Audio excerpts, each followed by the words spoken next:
Hey y'all, let's do another little reading, shall we? A little Saturday reading.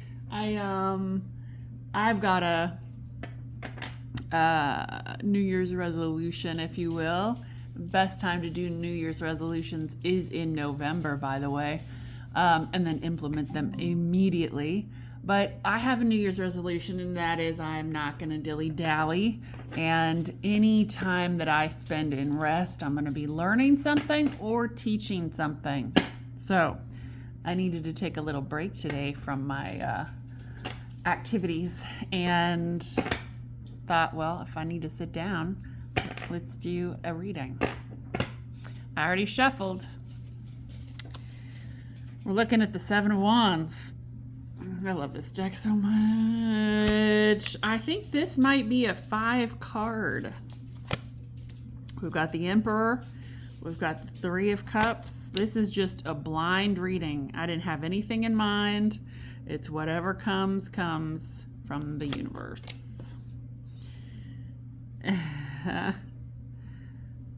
Eight of Cups, Ace of Cups, and the Knight of Pentacles.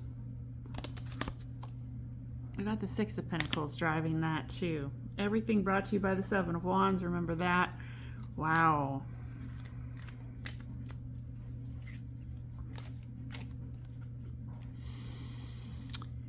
It's an interesting deck to use because there's so much to go off of, right?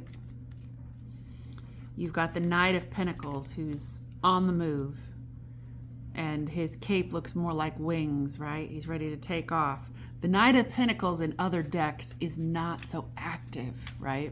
The Knight of Pentacles in other decks kind of takes a step back to assess. Ace of Cups. Eight of Cups. Three of Cups.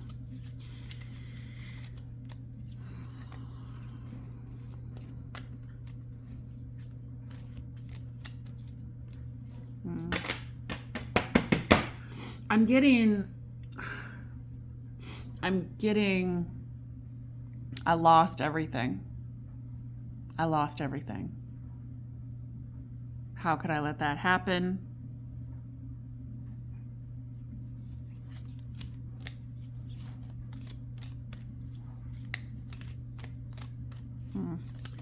All right, let's clarify. And I actually want to use the Fuego deck. Sorry, I need to wipe down this table. That's next on my list of activities. Oh, you ever get started in a serious deep clean and you realize like the things that you normally don't clean that are actually like, hey, you should actually clean this like every month, like, you know, like wiping off bookcases and baseboards, and you know, there's a lot to do, especially if you have an eclectic collection of things like I do.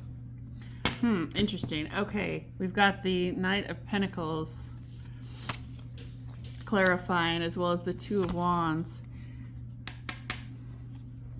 I'm really drawn to that boomerang quite a bit. And it's almost like the decisions that you made are coming back to you. Like, and you'll notice the Emperor, right? So in this feedback loop, that's like all I need to draw, but we also have the Chariot here. Movement. Yeah, it's almost like the decisions that you made in that space of the Emperor, of the king, of the, you know, this sort of selfish. Selfish isn't always a bad thing. I mean, it kind of is, but, you know, in this myopic, let's say, in this one-sided way that you made some decisions, they're coming back at you.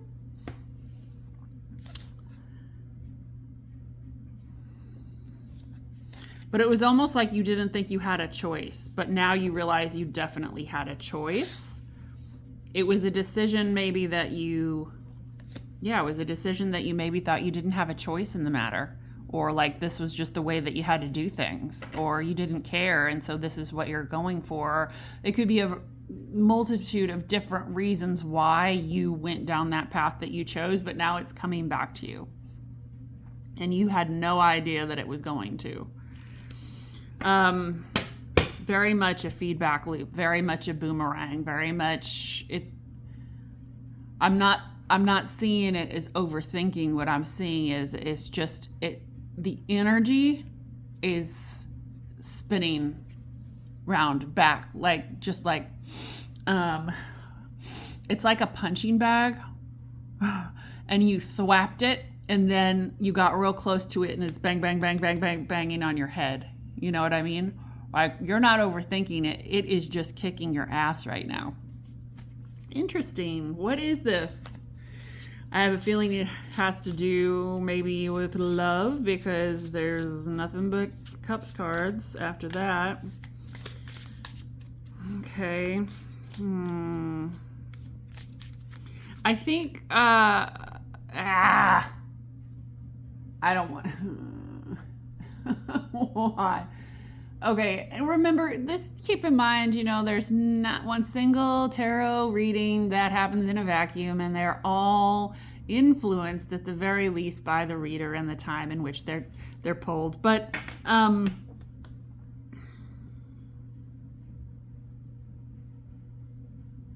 there's this weird, benign sort of howdy-do, nosy neighbor energy. It's very strange. Like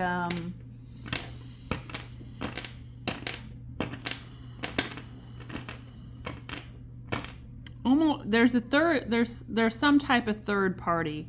There's some type of third party who influenced this boomerang of this decision.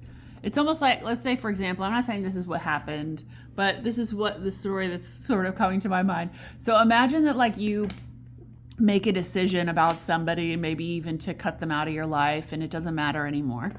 And then you hear from someone else who took it upon themselves to spy on this person.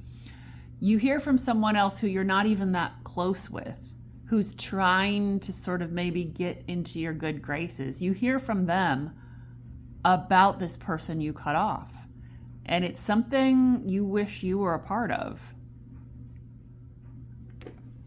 Very weird. Okay. 3 Cups. There's a little bit of FOMO in that boomerang, if that makes sense. But not a fear of, a sense of, a senso. Or SOMO. SOMO. Oh my God. Okay. 3 Cups. Why is the 3 Cups here?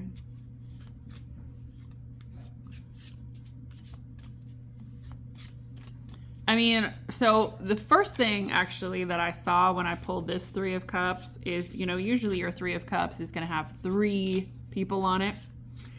And I felt that loss. I felt there's something missing from this 3 of Cups, and not just because of the way that it's portrayed in this, but I use this particular deck for a reason, right? So there's something missing. Like, it's almost like there you are, and there is this person trying to get into your good graces, telling you about this thing, about this person, and they're not there, this other person isn't there, and they're definitely missing from the equation. They should be telling you this themselves, and they would be, perhaps, if certain decisions weren't made. Okay. That's really, really deep on a very specific situation, but hopefully you can extrapolate from it whatever you need to. All right, 3 of Cups. I had it a couple of times and then I cracked up, so let's just see if I can get... okay, all right. We've got the 7 of Cups. The Knight of Swords. Yeah. So this whole situation, yeah. Please, it took me 3 hours to upload the weekly today because the YouTube had to really scrub it because it was naughty and there were pictures all over it and I said some bad words and it took 3 hours to get scrubbed by the algorithm. But there's an image for you. So it really is almost like your assumption that there were so many options in life in general very much made your head write checks that your soul did not want to cash. And I think that's the boomerang aspect of it too, is it's your soul that's throwing this shit back. You thought you'd have like in terms of like soulmates, you thought maybe you'd have, you open up the app, there's 10,000 people hypothetically single. Let me tell you, at least a third of them are not single, just saying. But you all know that. So you think you have all these options. If you're running on this type of situation and you're a high vibrational person and you've got this energy behind your back and your understanding of the universe, there aren't a lot of options, okay? And if it's what your soul wants, you're lucky if you see 3 or 4 people in your lifetime that you have that deep soul connection with. Very lucky. Most people don't have one.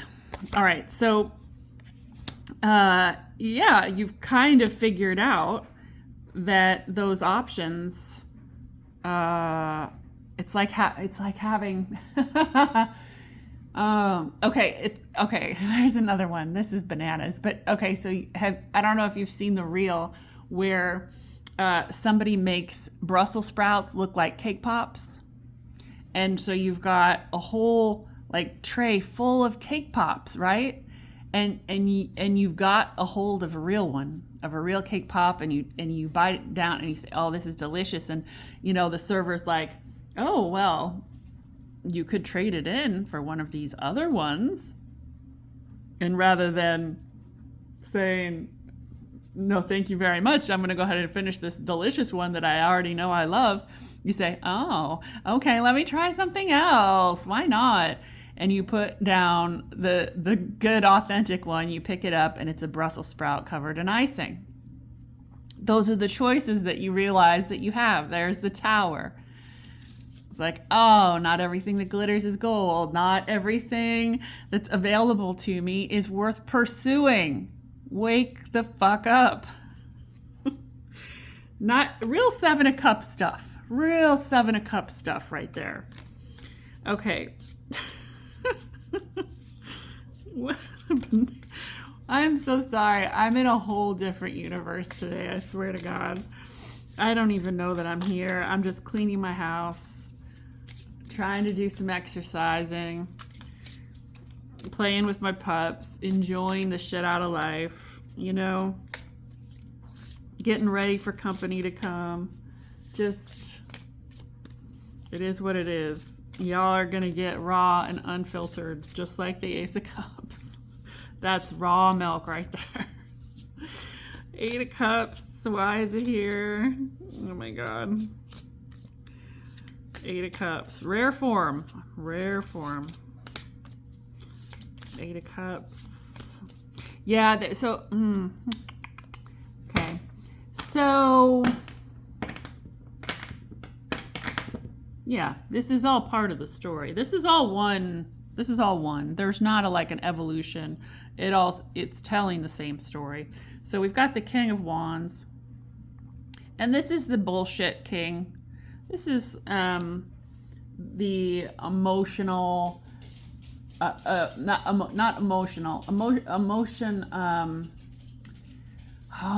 what's the word? When you're stonewalling. Yeah, the emotional stonewall. That's what this is. Emotional stonewall.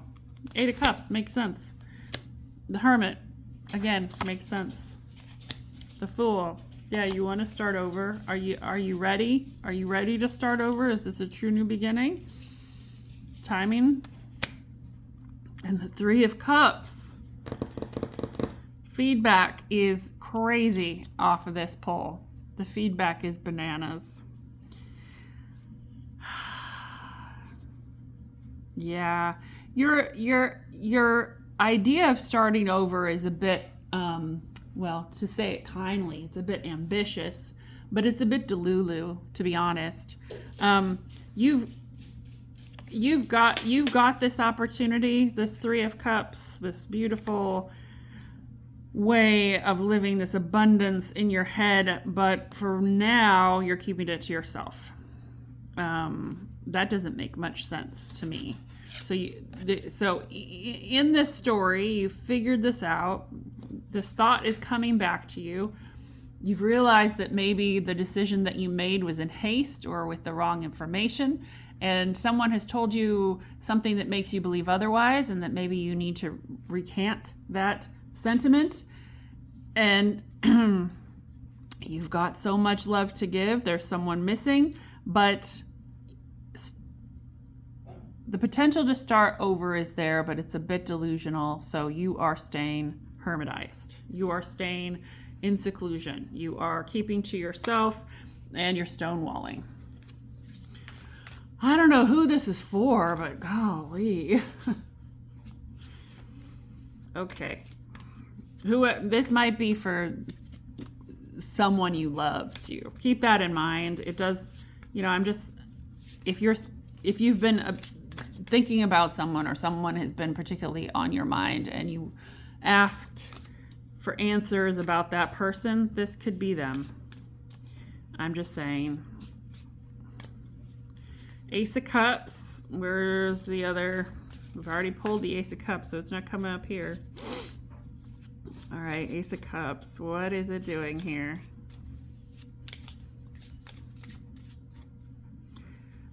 For some reason, I am seeing this soulmate connection. I'm definitely seeing a soulmate connection. I'm seeing like a primordial,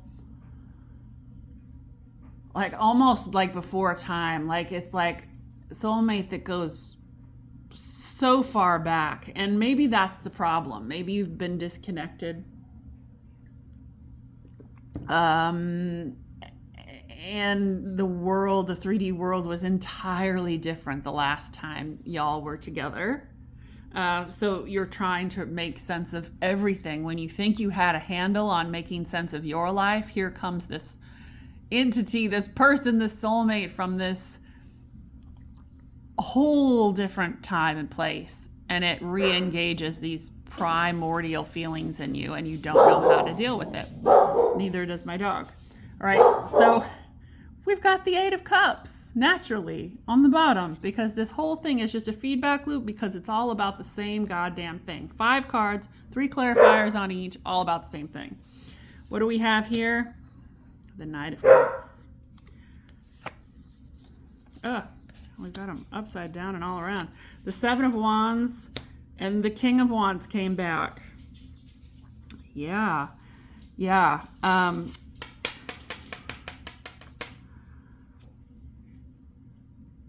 There's quite a bit of confusion. Just like I said, there's quite a bit of confusion and recalibration when you're getting back and you've got this person now. I say no, it doesn't make sense. I find out some information. There's this whole confusion between what you feel deep down, what you feel on like a surface level, how you think in your head, how you feel with your heart, and what society and culture would expect. It's all different. No wonder you're so messed up and you decided something crazy, and then you are rethinking that and it's coming back to knock you in the head. Every single level there's inconsistency. if it would just, I'm getting the feeling like if you would just find the right vibration. For those of you who this is your situation, just go and there's several different sound vibrations that you could listen to. So just play around on on YouTube a little bit, and pull just sound vibrations, different hertz. You want to listen to, 428. Because what I'm feeling is that you have this,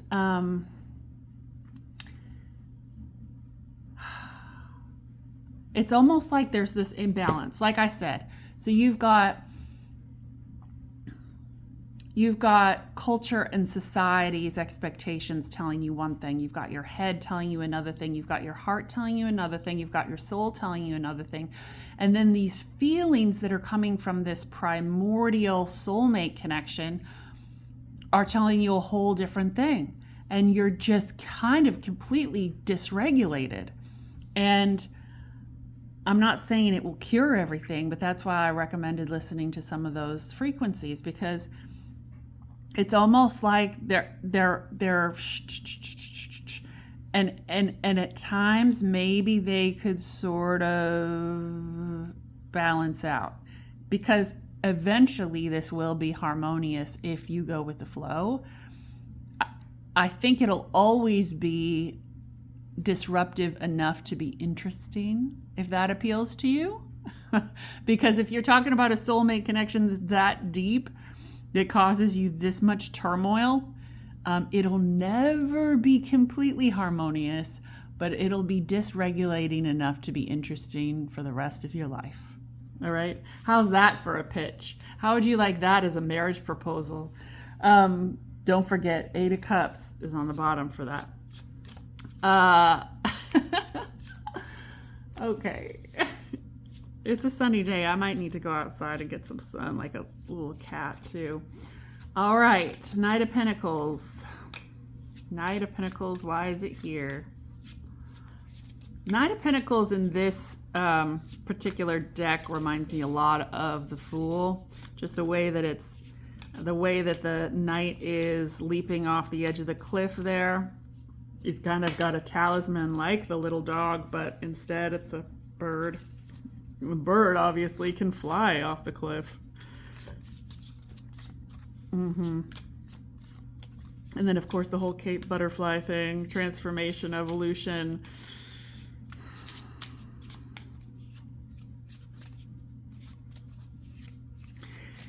The Knight of Pentacles is almost like, this is interesting too, because the Knight of Pentacles in this suit, the Knight of Pentacles does the bidding, obviously, of the King of Pentacles. I'm almost getting like in his father's footsteps, or like trying to do better than his father. I'm almost getting a disgruntled son trying to prove himself to his daddy energy off of this Knight of Pentacles. I don't know if that resonates with anyone.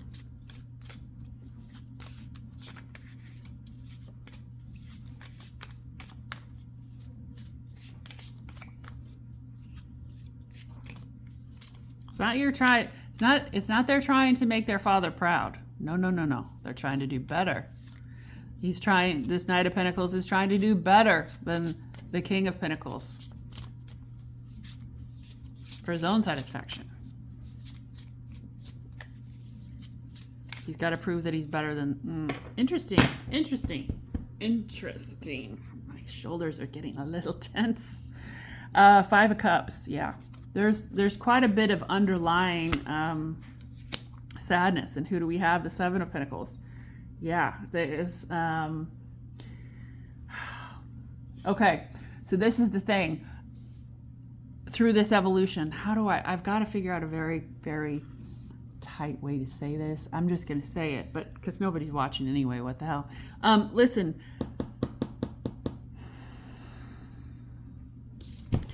for those of you who this is, like, obviously if you're cross-watching and this is someone that you love and you're watching it because you wanted to know what was happening with them, well, if this is resonating with you as your person, forget what I'm about to say. But if this is you, this is a message from the universe. Your attempt to be better than your father, better than your mother, wherever this is coming from, your attempt to do better than the previous generation or the previous iteration or the previous cultural representation or the previous you, even if you're trying so hard to be better than the previous you, I think that's a noble act in many, many, many ways. But it's almost like you're going about it kind of wrong, a little bit wrong.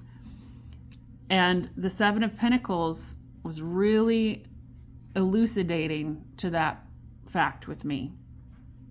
Of course, this is all about an internal spiritual journey. The Seven of Pentacles tells us that your idea of besting, whether it's yourself, your father, culture, your idea of besting this entity and doing better than will not be resolved by your accumulation of pentacles, by your accumulation of wealth. That will not resolve this conflict for you. That's how you see it now. Maybe you see, oh, I'm going to make so much more money than my dad. Oh, I'm going to be so much more well known. I'm going to have such a great reputation. I'm going to blow this out of the water. My future self will, my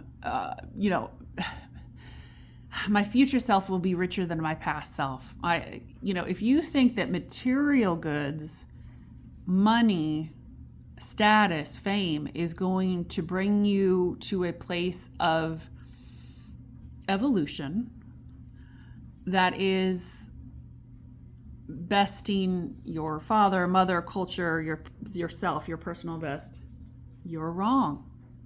So if you're able to recognize that earlier and start moving towards the deeper success in life, that's literally the only way you're going to be able to best those versions of you or your father. You're never going to find satisfaction in trying to do it with pentacles, trying to do it with money. It's only going to come from an internal evolution, a spiritual evolution, a healing journey. That's the only way. And it's in some ways harder. But that's the only way you can. So the sooner you get on that journey, the better.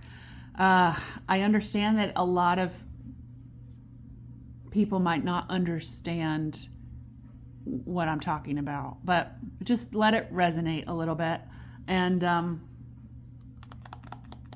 maybe it'll make sense in the future. Yeah.